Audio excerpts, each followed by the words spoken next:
아버지가 이르되 예 너는 항상 나와 함께 있으니 내 것이 다 내 것이로 돼.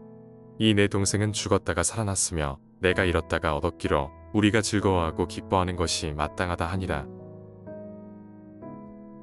너무나 유명한 돌아온 탕자의 비유는 단순히 둘째 아들의 회개 이야기를 넘어서 두 아들 모두가 아버지의 마음을 오해하고 자기 스스로를 일꾼, 즉 노예로 전락시킨 이야기입니다.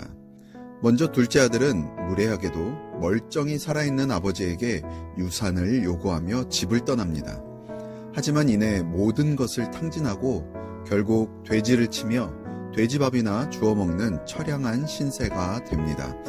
그런데 아버지가 아들의 철없는 요구를 허락한 이유는 무엇일까요? 바로 사랑 때문입니다. 하나님은 우리를 강제로 붙잡아 두지 않으시고 늘 자유를 주십니다. 에덴 동산에서 아담과 하와에게 선악과를 허락하셨던 것도 같은 원리입니다. 행여라도 하나님이 주신 것들 때문에 그분과 멀어진다 할지라도 하나님은 우리를 강제로 막기보다는 그저 하염없이 기다리시는 사랑을 선택하십니다. 왜냐하면 우리는 노예가 아니라 자녀이기 때문입니다. 둘째 아들은 굶주림 속에서 아버지를 떠올리지만 죄책감으로 인해 자신을 아들이 아닌 일꾼으로 여기며 돌아갈 결심을 합니다. 아들로서 자격이 없다고 느꼈으니까요. 그러나 아버지는 멀리서도 아들을 한눈에 알아보고 먼저 달려가 그를 끌어안습니다. 그리고 새 옷과 가락지, 신발을 내어주며 즉시 아들의 신분을 회복시키고 큰 잔치를 열어줍니다. 중요한 것은 아들이 변화된 모습을 보이기도 전에 아버지는 먼저 그를 아들로서 맞이하였다는 점입니다. 아버지를 만나는 순간 아들의 신분은 다시 회복됩니다. 아버지는 그동안의 잘못을 따지기보다 돌아온 아들을 향해 달려가 그를 회복시킵니다. 아버지는 그가 단 1초라도 일꾼이 아닌 아들로 살기를 원합니다. 아들로서 자격이 있냐 없냐가 중요한 것이 아니라 아들이 지금 아버지 곁에 있는지를 더 중요하게 생각합니다. 아들의 신분은 자격이 아니라 아버지와의 거리로 결정됩니다. 아버지 곁에 있는 자는 아들이 되고 아버지로부터 멀어진 자는 일꾼이 됩니다. 그렇다면 늘 아버지 곁에 있었던 첫째 아들은 어떻습니까?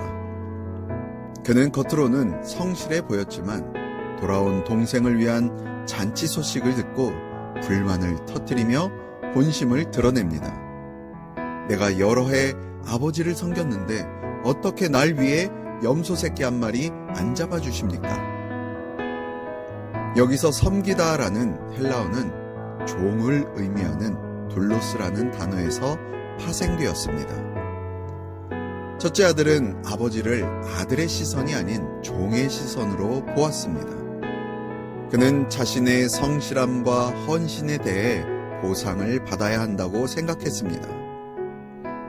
그러나 아버지는 너는 항상 나와 함께 있으니 내 것이 다 너의 것이 아니냐라고 말합니다. 아버지로부터 모든 것을 물려받는 아들이 되기 위해서 그 어떤 자격도 필요하지 않습니다. 그저 아버지와 함께 있기만 하면 됩니다. 아들에게 필요한 것은 자격이 아니라 거리였습니다.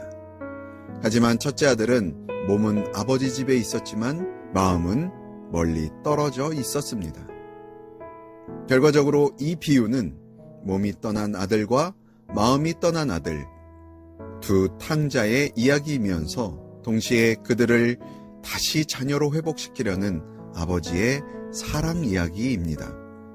둘째 아들은 아버지를 끌어안음으로써 즉시 자녀로 회복되었지만 첫째 아들은 여전히 종으로 살 것인지 자녀로 살 것인지 결정하지 못합니다. 세상은 우리를 자격과 조건으로 따져보지만 하나님은 우리가 얼마나 그분과 가까이 있느냐를 보십니다. 우리가 실수했을 때도 멀리 떠났을 때도 하나님은 우리가 다시 돌아오기를 기다리십니다. 우리가 그분께 한 걸음 다가설 때 주님은 우리를 향해 달려오십니다. 그리고 나를 끌어안으시면서 더 이상 일꾼으로 살지 말고 모든 것을 누리는 아들과 딸이 되라고 말씀하십니다.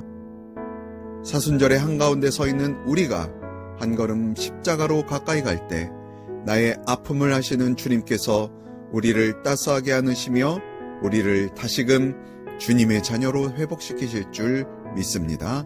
아멘.